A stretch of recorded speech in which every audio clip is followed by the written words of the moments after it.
হিরোদের ক্ষেত্রেও যদি বলি অনেস্ট বলবো যে আমাকে কেউ এভাবে কাজে রেফারও করে নাই। আমার যেমন ফার্স্ট কাজ যেমন ইরফান ভাইয়ের সাথে হলো যে পুলক ভাইয়ের কন্টাক্টে মানে যেটা হয় রেগুলার যে ডিরেক্টর কল, ফারুন ভাইয়ের সাথেও কিন্তু আমার ফার্স্ট কল একদমই ডিরেক্টর কল ছিল, মানে মেহেদী হাসান হৃদয় ভাই যে বরবাদ সিনেমা করলো এবার, হ্যাঁ উনার কলে ছিল দুটো কাজই।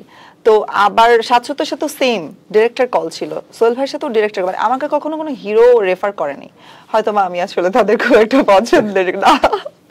আচ্ছা, কিন্তু জুটি প্রথাকে কিভাবে দেখেন আপনারা?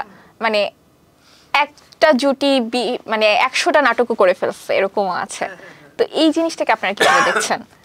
যার যার পার্সোনাল চয়েস আসলে, ওইখান থেকে তো সিন্ডিকেট তৈরি হয় যে আমি ওকে ছাড়া কাজ করব না, ওকে ছাড়া কাজ করব না, ওরে নেন ওকে নেন, এটা একটা ফ্যাক্টর থাকে, এটা পজিটিভও দেখব নেগেটিভও দেখব। এটা পজিটিভও দেখা যায়, নেগেটিভও দেখা যায়। পজিটিভের সাইড থেকে যদি বলি, ধর একটা জুটি যখন ক্রিয়েট হয়, দর্শক বারবার যখন চায়, তখন তো আসলে তাদেরকেই নিতেই হয়, কিছু করার থাকে না, বা প্রোডিউসারদেরও তখন কল হয়ে যায়, রাইট, যে ওকেই না ওর সাথে। কিন্তু এটা করে কিন্তু দর্শকরা একরকম বোর হয়ে যায় যে একই জুটিকে তারা বারবার আসলে বোর হয়ে যায়, তাহলে তারাও তো বারবার কেন দেখতে চায়?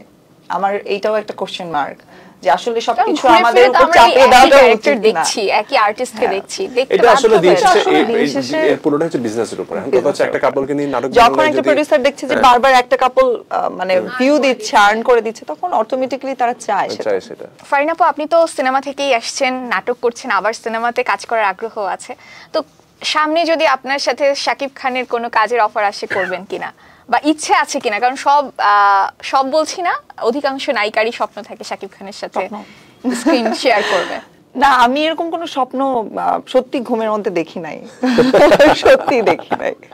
আমি এরকম কোনো স্বপ্ন, মানে আমি এটা আসলে, আমি সাকিব ভাইয়ার অনেক সিনেমা দেখি। টানা সপ্তমবারের মতো বেস্ট টিস্যু পেপার ব্র্যান্ড হিসেবে স্বীকৃতি পেয়েছে Bashundhara tissue. He is a very good actor এবং খুব ভালো কাজ করছেন, বাট এরকম কোনো স্বপ্ন আমি রাতে দেখি নাই। বাট আপনি যদি অন্য কোনো স্বপ্নের কথা বলে থাকেন যে সিনেমা করার ইচ্ছা আছে কিনা, হ্যাঁ ডেফিনেটলি, যদি ভালো কোনো স্ক্রিপ্ট আসে, ভালো কোনো কলস থাকে, তো অবশ্যই করবো। সেটা সাকিব খান হোক, সেটা ইরফান ভাই হোক, সেটা যেই হোক, স্ক্রিপ্ট ভালো হলে, যেমন আমাদের পুলকে যদি আমাকে সাকিব খানকে কাস্ট করা হতো, আমি অবশ্যই করতাম। আজানে সরি, পুলক ভাই বলে ফেলছি, পুলকে আজানে যদি কাস্ট করা হতো, করতাম। আপনার যে বোল্ড স্টেটমেন্ট এবং আপনার ফেসবুক বা সোশ্যাল মিডিয়াতে আমরা যে সব ছবি দেখি, এগুলো খুব বোল্ড হয়, এটা নিয়ে অনেক আলোচনাও হয়, এই বিষয়ে আপনার কি পার্সপেক্টিভ? না, আমার এই ক্যারিয়ারের আগে আমি আসলে খুব ধাপে ধাপে আসছি এখানে। আমার প্রথম যে স্টার্টিং ছিল সেটা হচ্ছে মডেলিং এ। আমি অনেক বাংলাদেশের সব ব্র্যান্ডের সাথে কাজ করেছি একটা সময়। আপনি যে বোল্ড ছবিগুলোর কথা বলছেন, আপনি যদি ভালো করে দেখেন তাহলে প্রত্যেকটা ছবি আমার কোনো না কোনো ফ্যাশন হাউসের ছবি, ম্যাক্সিমামই আমি কোনো ড্রেসের ছবি তুলেছি। আমি আমার পার্সোনাল লাইফে খুব একটা বোল্ড ছবি তুলি না। আর তারপরে সিনেমার ক্ষেত্রে হয়তো বা কিছু বোল্ড ফটোশুট করা লেগেছিল, যেগুলো পোস্টারের জন্য, একদমই কাজের জন্য যেসব ফটোশুট গুলো করা হয়েছে। আমার পার্সোনাল লাইফে আসলে খুবই আলাদা একটা মেয়ে, যেখানে আমি আসলে খুব ক্যাজুয়াল লুকে থাকি, এবং সেখানে হয়তো আমি সালোয়ার কামিজও পরি, বড় লং টি শার্ট পরে ফেলি, শার্ট পরে ফেলি, মানে আমি খুব একটা পার্সোনাল লাইফে নায়িকা সুলভ না, যেটা ভাইয়া বলছিল। আর ফেসবুকের যে ছবিগুলো, এগুলো আসলে সবই আমার কাজের ছবি।